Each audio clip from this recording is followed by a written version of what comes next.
So ayan na viewers, mag-unboxing tayo ng window lubricant ng sasakyan para doon sa ating sasakyan. So na-unbox ko na siya kapon pero hindi ko pa nagamit. So ngayon gagamitin natin siya. So ito yung in-order ko sa Shopee kasi mahirap hanapin dito sa lugar namin sa Takurong. Ayan siya, electric vehicle window lubricant. So ita-try natin doon sa sasakyan kung effective ba ang produktong ito.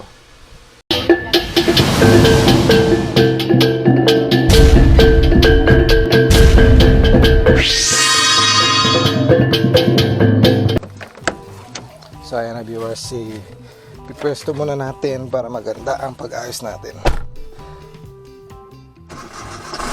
Ayan, napaka-condition pa ng makina. Hop.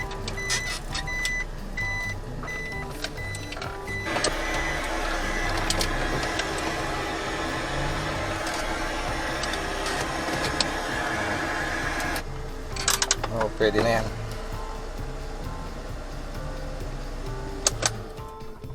So ayan na viewers, try natin. So dito muna sa driver seat. Medyo okay pa naman siya. Ayan. So doon naman sa passenger seat, sa front. Medyo mahina-hina siya. Dito naman sa likod. Yan, hanggang half lang siya. Medyo mahina din. So doon sa kabila, yan, napakabagal nung sa kabila. So try natin yung lubricant. Kunin natin siya. Lagay natin tong straw nya. So try natin, shake. Tapos dito natin una ito try. Sprayan natin hanggang sa gilid para makita natin ang resulta. Tsaka dito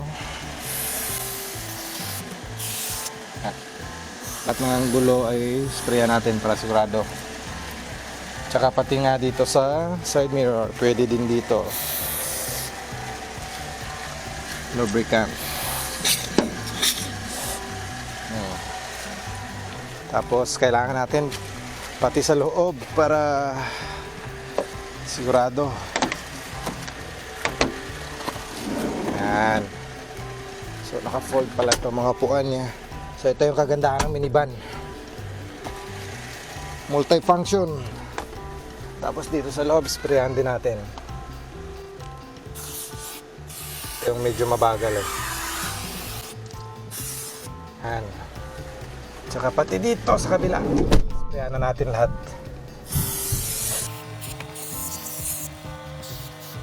Pati dito sa likod.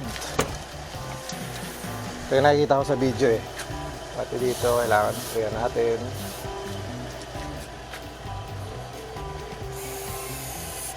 Yan. Alis.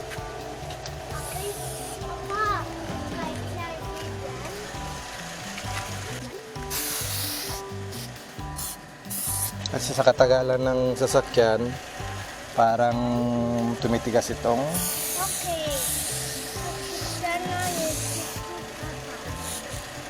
tumitigas itong kanyang goma.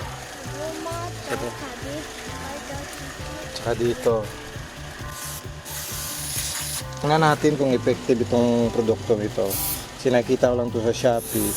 So total medyo mahina naman yung pagbaba ng aking mga window yung iba. So try natin.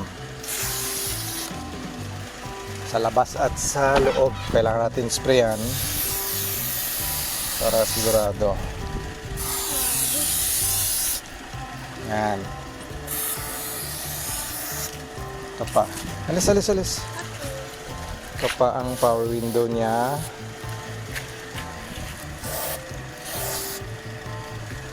Tapos yung sa loob, sa passenger seat.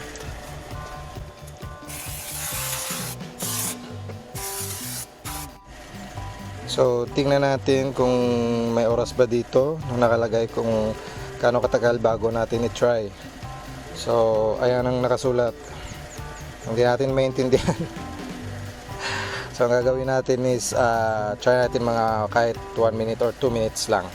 Tapos maghahanap pa tayo ng pwedeng paglagyan ito kasi lubricant. So, kahit dito medyo kung ano yung manubela. Parang sumasayad, kaya lagyan natin para tingnan natin kung mawala. Ayan, sigurado lagyan natin lahat ng anggulo. Ayan, so try natin dito sa driver. Okay, parang medyo bumilis nga. Pagdagan pa natin. Ayan. Sa gilid.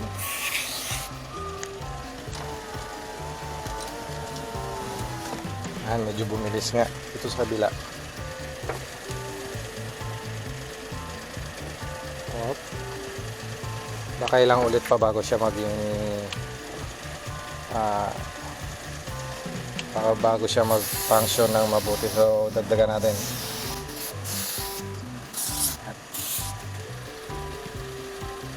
Medyo mabagal pa rin yung pag-angat pero baka hindi pa masyado nag-epekto yung lubricant.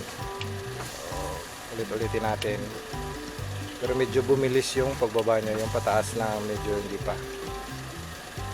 Ayan. Doon sa kabila kasi yun yung medyo mabagal. Ito.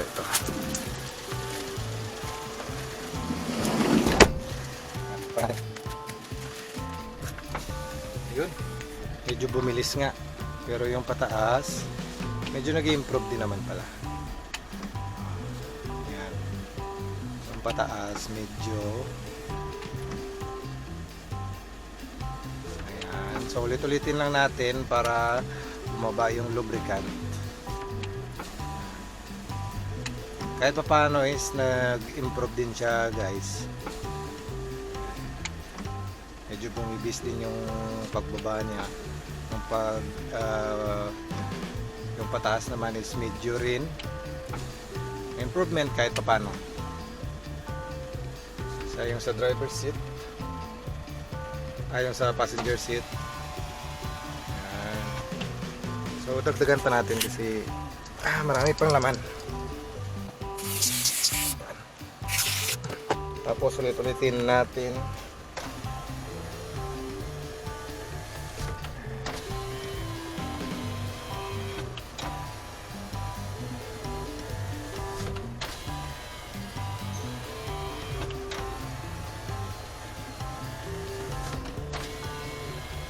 Tapos tingnan natin yung sa power window.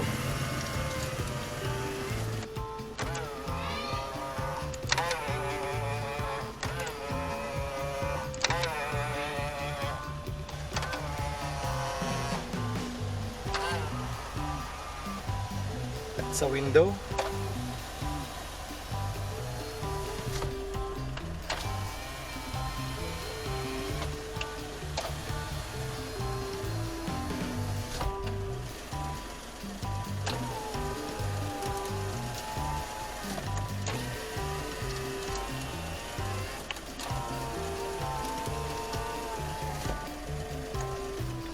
ito yung concern ko masyado yung sa likod ng passenger seat.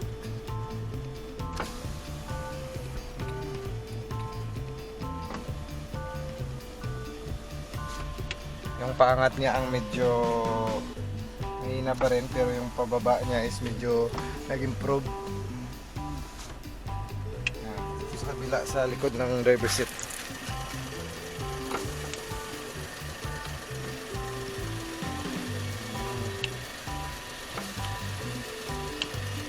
Tapos dito